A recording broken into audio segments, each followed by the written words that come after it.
This is episode number 99 of Hebrews in Exile with our honorable teacher, Robert B. Holman Jr. and Sean Appleton. And in this podcast, we're going to talk about the cornerstone, foundational things that you need to know being a part of the Empire of Israel, which are the Mitzvots. We got to have a good understanding of the Mitzvots because these are the things that are germane to our Constitution. They're the things that govern Hebrew Israel as we are in exile and when we get back into the land. So, without any further ado, Hebrews in Exile, you know what we do. Let's go! You're a creation. You make everything right. This is Rabbi Robert B. Holman Jr. and Sean Appleton. Why am I introducing you? Hey, this is Rabbi Robert B. Holman Jr. and this is Robert B. I can't even get it out myself. Sean Appleton, and this is Hebrews in Exile. I don't know why I'm introducing you. We had to make up for the last one because we didn't go as hard as on our laughing at the beginning. Listen, Sean, there is a critical thing for Hebrews in exile to understand and know. We're going to be talking about these over and over because this has to get locked down in your heart and in your system. Mm-hmm. And that's the rules and the regulations of the Most High. One of the commandments that the Most High has given to Hebrew Israel is that you shall teach these to your children. You should meditate them when you're lying down and when you get up. Yeah. They're supposed to be on your heart. Yep. In Devarim chapter 31 or 32, I forget which one it is, he talks about us making a song. You shall make a song of these mitzvos. That's how important they are to the Most High. When we conclude in Devarim, in the book of Devarim, the last thing that the prophet Moshe does for Hebrew Israel is that he goes through, he clarifies, and he recites all of the mitzvots. Yes. And then he tells Hebrew Israel, and now you are to make a copy of these for yourself and teach them to your children and begin to make a song of them, make them a part of who you are. Right. We're talking about being pure Hebrews. Pure Hebrews know that the rules and the instructions of the Most High are the most critical and most important part of their way of life that reconnects them to the Most High. Absolutely. Absolutely. Very tantamount. So if the order of where you are not teaching them, and if they're mixing the Hebraic way with the Greek way, that's not a pure Hebrew. No, not at all. It's not a pure Hebrew. Not at all. Yeah, we're talking about a lifestyle that is prescribed for Hebraic people that is pleasing for the Most High, that makes us set apart, that makes us kedoshim, which makes us set apart. Hebrews, pure Hebrews, do not subscribe to a Greek idea. No. Or a Greek theology. They don't. No. Now, with that being said, let's jump back into these mitzvots for this week. Okay. We're still in Bereshit, Genesis chapter number 32. Now, one of the things the Most High has said to us about the rules and instructions, the mitzvot, the mitzvotines, he said, and this shall be a way of life for you. So as we talk about these, we're not talking about these in the context of anything that has to do with salvation. We're talking about them in the context of the way the Most High presents them to us as a way of life.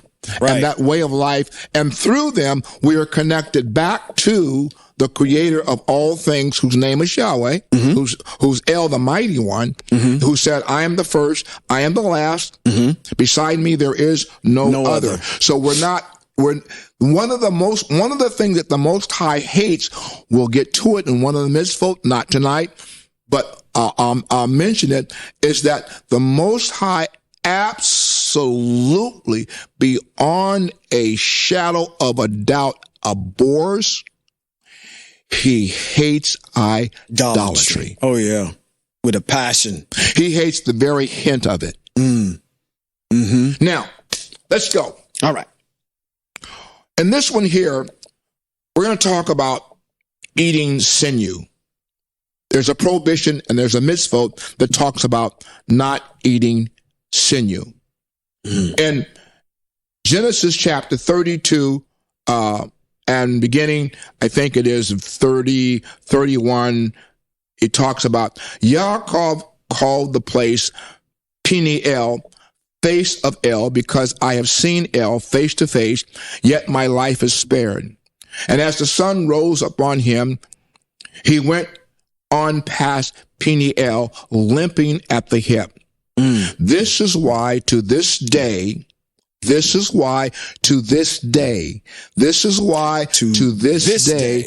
people of Israel do not eat the thigh muscle that passes along the hip socket, because the man struck Yaakov in the hip at its socket.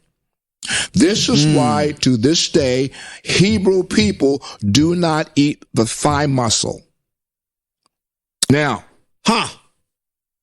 the underlying purpose, it is meant to be a reminder that Yaakov suffered at the hand of his brother Esau, that in exile, we Israel will suffer many troubles in our various exiles at the hand of the nations.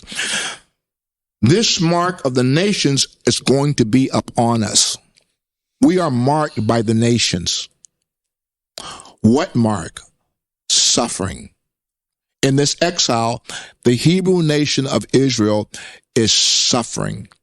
And we're suffering because of our neglect to follow the rules and the instructions of the Most High. That's why we're suffering. So just as the sun sets upon our father Yaakov and he was healed, so the sun of redemption will one day set up on us, and we too will be healed and see our deliverance back into the land. So with that being the case, one of the things that we don't do is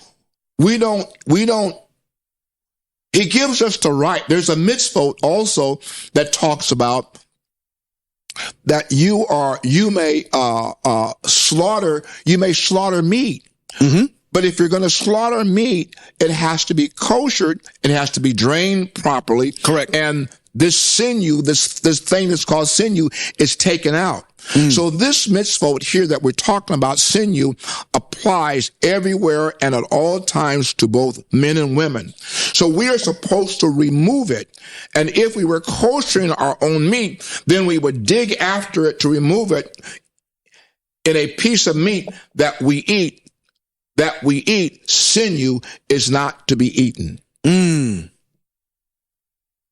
So now we're talking about, what are we talking about? We're talking about food. That's right. That's right. So the mitzvots also talk about what we're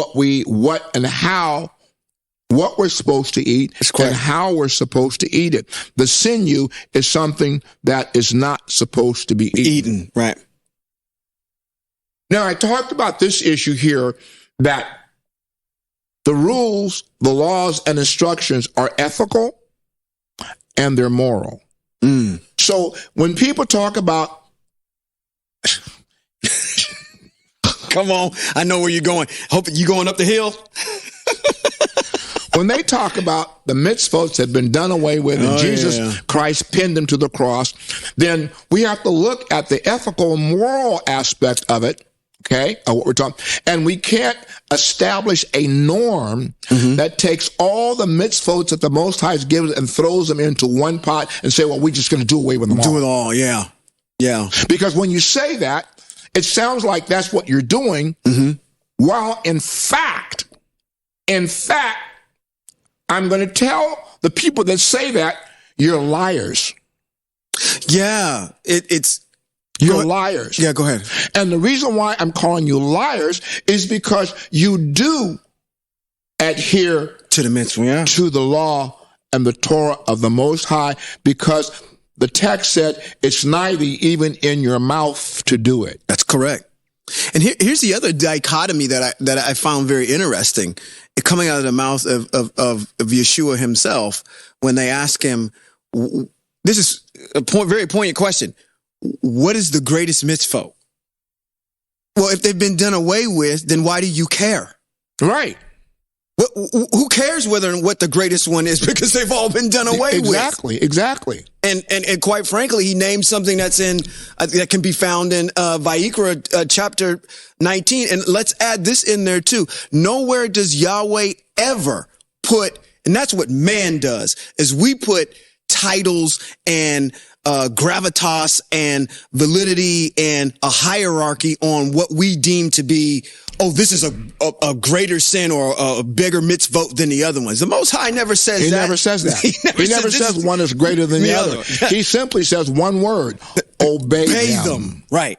Obey them. Mm-hmm. Now, this mitzvot that I'm going to talk about now leads into the fact that what I said, that people that talk about the mitzvots have been done away with, the law has been done away, you're liars.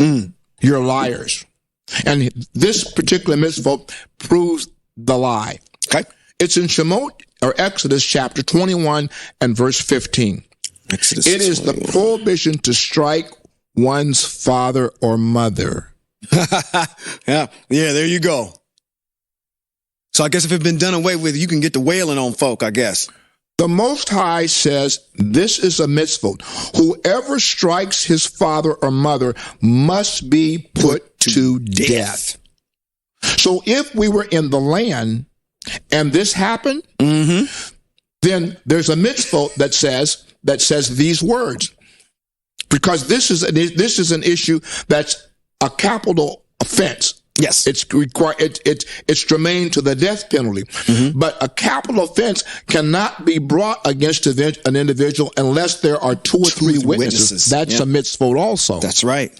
So this text says, whoever curses his father or mother must be put to death. So we got two aspects here: striking and cursing your mother and father will cause you to be put to death. Now, the question that I have to ask is that mitzvot moral? Yeah, it's moral and ethical. Is it ethical? Yeah. So why would you want to do away with something that's moral and ethical? And matter of fact, that you do, because no person, no son in his right mind would strike his mother or father or curse them. Right. That has good common sense. That's correct.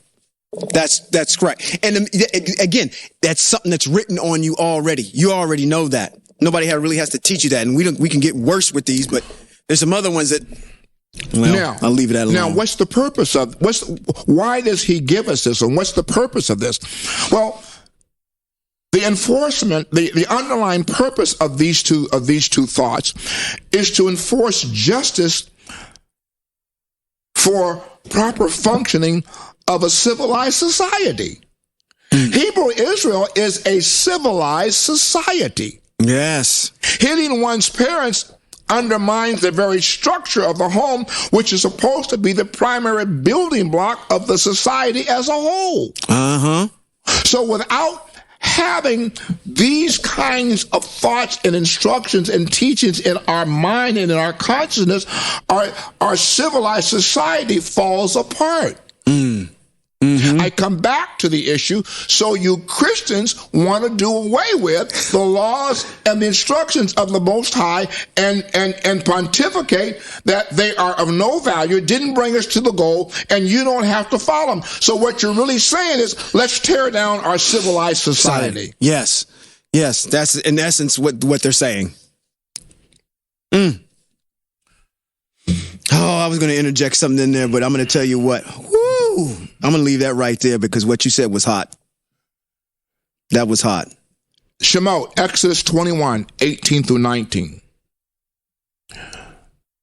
This is a law and a rule that is part of our judicial system today. So it hasn't been done away with. And it is the law that is germane to compensation for injuring one's fellow man. Oh gosh, yeah, that plays out in every courtroom. Exodus 21:18 through 19. It reads, if two people fight and one hits the other with a stone or with his fist, and the injured party doesn't die, but is confined to his bed, then if he recovers enough to be able to walk around outside, even if with a cane, the attacker will be free of liability, except to compensate him for his loss of time and take responsibility for his care until his recovery is complete. Now, I was going to take your, I'm going to, listen, is that not something that plays out, in, like I mentioned before, every single courtroom? If you bring that, I'm not saying the same particular circumstance, but it's this issue of restitution. Yes. And loss of wages, loss of time paying my doctor's bills. That's when you go and you sue somebody for, yes, for all this, pain and suffering. Pain and suffering. Thank you. And recovery. That's and right. Recovery time. That's a mitzvah. And loss of income. That's a mitzvah that the Most High has given to Hebrew Israel. Yes. It's part of a civilized society. Yeah. And the underlying purpose is a matter of justice. Now, Exodus, or Shemot chapter 22, verses 6 and 7. It's the law of entrusted money. Mm-hmm. So if a person entrusts a neighbor with money or goods, and they are stolen from the trustee's house, then if the thief is found, he must pay double. Yeah. But if the thief is not found, then the trustee must state before Yahweh that he did not take the person's goods himself. Mm-hmm. Mm-hmm. He's got to testify to that particular point. That's right. There's nothing more to talk about. And which if we were going to go into a court of law, and say that I gave this person my money, then he's got to come before the court of law, and he's got to prove that I didn't have nothing to do with it. Somebody stole it. In this case, the Most High says, I'm going to make that declaration before the Most High and state that I did not take that person's goods myself. We talked about this one before in our podcast. I think it's back in one of our podcasts, 67 or 68. Okay. Exodus chapter 22, verses 18 and 19. 18 and 19. All right. It is the prohibition against beastology. I mean, there we go. This is going to be a good one. Okay, go ahead. It's so self-explanatory. Whoever has sexual relations with an animal must be put to death. Anyone who sacrifices to any el other than Yahweh alone is to be completely destroyed. Now, the first one you read goes back to, it's neither in thy heart in thy heart and thy mouth. Now, listen. It's easy to do them. Listen. Why does the Most High put these kinds of instructions before Israel? Because the Canaanites, that's right, and the Babylonians were people who were susceptible to this kind of action of having sex with animals. Yeah. So he's telling Hebrew Israel, you don't do that. Right. And you see the problem with that, the Hebrew people, now listen to me, by scriptural text, the Hebrew people are very sexually active. That they are. That's one of the things and one of the problems that the Hebrew nation of Israel had when we deal with the aspect of Balaam and I forget the king.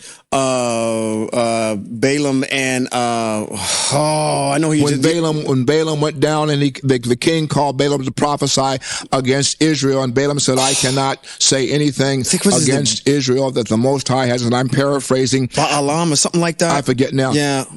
But the conclusion was Balaam's remarks to the king was, we're going to just leave Israel alone. They will procreate with your sons and your daughters. That's what they do. Yeah. So Hebrew Israel is sexually active. That they are. But we cannot be sexually active to the point that we begin to do nasty things with animals. Correct. For that, you would be put to death. That's not a moral, that's morality. That's right. And that is the lack of morality, anybody who does that. Now, he says in verse 19, anyone who sacrifices to any god, that's lowercase god, because other than Yahweh alone, is to be completely destroyed. I told you that the Most High hates idolatry. Yes. Let's go back to Exodus chapter 20. Hear, Israel, I am Yahweh, who brought you out of the land of Mitzrayim, chapter 20. I am a jealous Elohim. You are to have no other gods before me. That's little G-O-D. Now, I get back to a statement that I made in the prior podcast to say, pure Hebrew Israel does not worship any Elohim except the one who has created all things. It's correct. It's correct. And even if the guy across the street was real, he created him too. That's right. That's right. We're not worshiping any Elohim that does not have the power to create. There you go. And the only one that has the power to create is the mighty one, who's called Yahweh. That's right. Who goes by the name in Exodus chapter 20? No, chapter 3, is it 3 or 13 or 13 and 3, where Moshe asked him, who shall I say sent me? And he says, Ye, Asher, Ye, I am that I am. This shall be my name throughout all generations. What is that name? Yod, He, Vav, He, Yahweh. I am the Elohim of Abraham, Yitzchak, and Yaakov, and this shall be my name throughout all generations, which is not written in any Greek Bible. That's right. They use the title, which is not a title for, but they the don't, Most High. But what I they just, don't even write it, no, right? But what I just said, this shall be my name throughout all generations. What? Yod, He, Vav, He, Yahweh. That's written in the Hebrew text. It's not written in any Greek Bible. Yes. Not there. So if you're trying to follow the Most High using a Greek-inspired Bible, I don't care what's out there. If it's not a Hebraic Bible, it's not going to have that text that I just quoted in it, where the name of the Most High is written in text. Yes, agreed. Anyone who sacrifices to any God other than Yahweh. What's the purpose of these two mitzvos? To rid wickedness from Israel. To rid wickedness from Israel. Yeah, I mean, those last two just go hand in hand. The ones with the sexual relations with animals, because those were pagan activities and behavior. And then you got this next one that comes right behind it. It says sacrificing. It's this idol worship. This you're devoting your attention to somewhere else. And even if you go back to 17, it talks about sorcerers, not having those live amongst you. These abominable things that are very abhorrent to the Most High. He's just dispelling them out of the culture of Hebrew Israel. Right. And what's interesting enough, I'm going to actually, can I add one in here? Because this is awesome, because if we continue to keep reading, there's a word that's in 20 that I want to harp on for a second. It says, you must neither wrong nor oppress a foreigner living among you. Well, you just jumped ahead of me. That's the next mitzvah I was going to talk about. Yeah. Because there's the word in there that I love is oppress. So go ahead.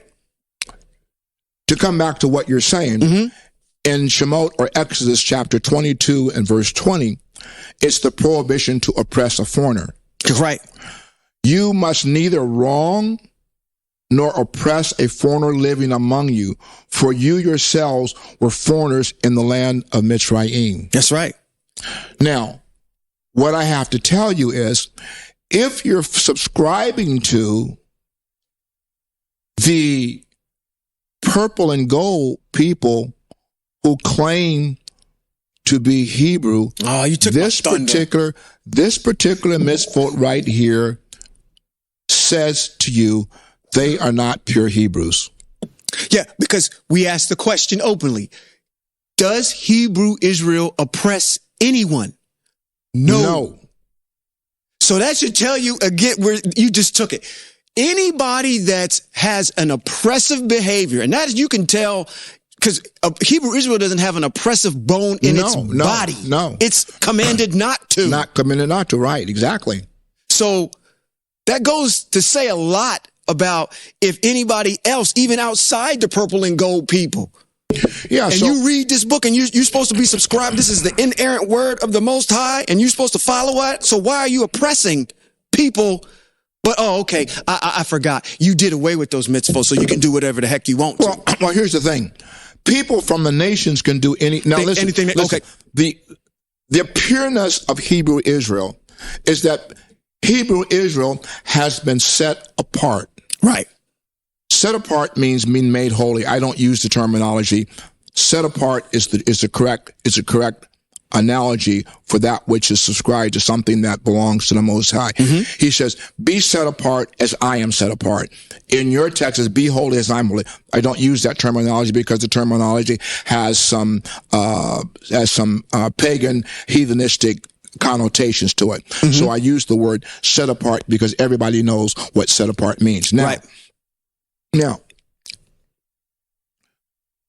Hebrew Israel is a nation of people that is inclusive. While it is that we talk about our melanated status, while that's our melanated status, and we were born and made that by the Most High and are a nation of melanated people, right? Yet and still, Hebrew Israel is an inclusive nation. Yes. You can join Hebrew Israel. We have proper text to support that when we look at the book of Ruth.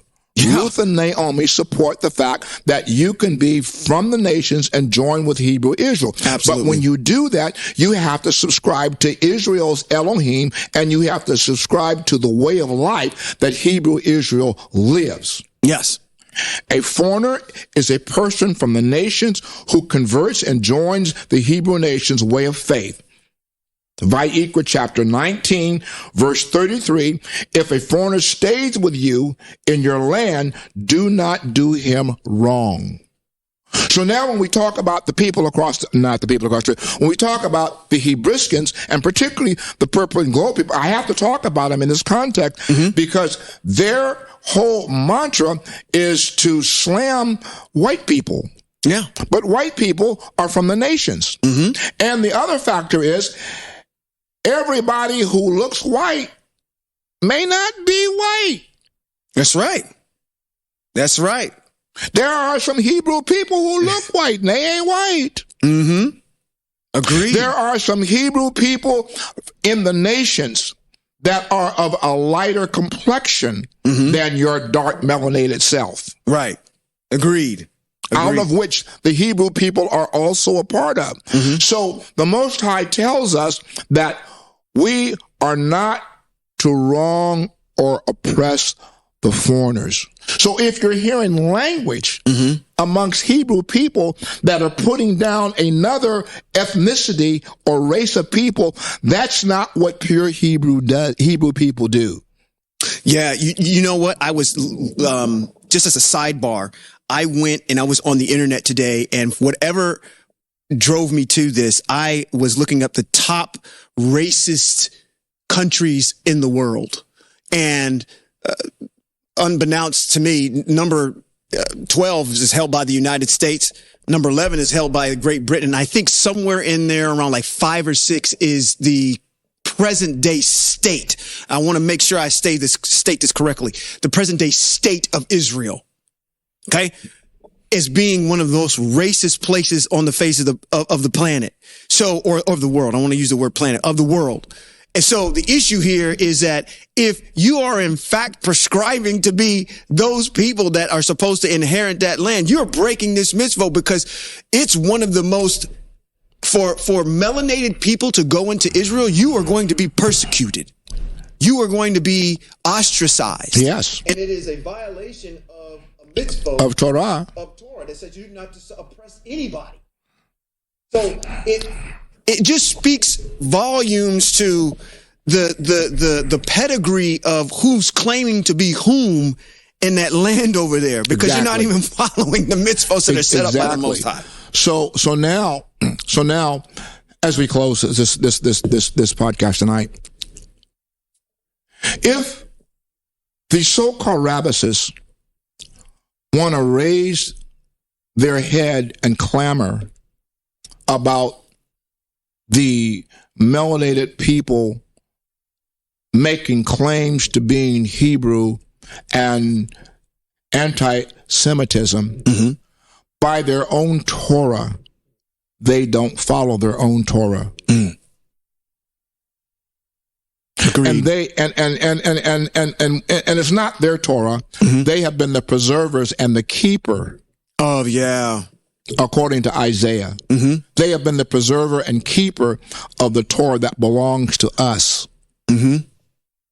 But if you're gonna balk and squawk, then at least be compliant to what you claim to believe.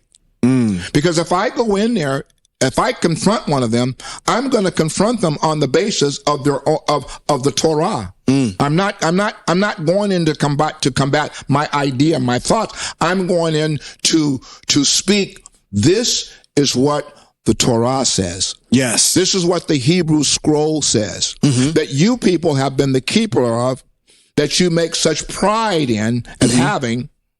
And now you're telling me that they're also one of the largest racist nations on the face of the earth, which also goes against what is written in scriptural text. That's right. So if anybody wants to come fight with me, you can come fight with me.